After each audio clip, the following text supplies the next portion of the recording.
Police যদি আপনার এফআইআরটি না নিতে চায়, কিন্তু ধরুন আপনার কেসটা কোনো কগনিজেবল কেস বা কোনো সিরিয়াস কেস, আর এমতো অবস্থায় পুলিশ আপনার এফআইআরটি নিতে চাইছে না, এবং এমতো অবস্থায় আপনি কি করতে পারবেন? এমতো অবস্থায় আপনি সিআরপিসি 156(3) অনুযায়ী আপনি ম্যাজিস্ট্রেটের কাছে একটা অ্যাপ্লিকেশন ফাইল করতে পারবেন, যার জন্য সেই ম্যাজিস্ট্রেট সেই পুলিশ স্টেশন বা সেই অথরিটিকে অর্ডার করবে যে আপনার ব্যাপারটি বা আপনার কেসটি নিতে এবং যে সেই ব্যাপারে ইনভেস্টিগেট করতে। কিন্তু এখানে একটা ব্যাপার আছে, সেটা হলো যে আপনি ডাইরেক্ট যদি পুলিশ এফআইআর না হয়, তাহলে আপনি ডাইরেক্ট কোর্টের কাছে যেতে পারবেন না বা ম্যাজিস্ট্রেটের কাছে যেতে পারবেন না।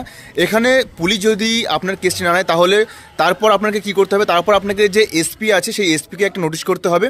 সেই এসপি নিজে হয় সেই ব্যাপারটি খুঁটিয়ে দেখবে বা কাউকে অর্ডার করবে।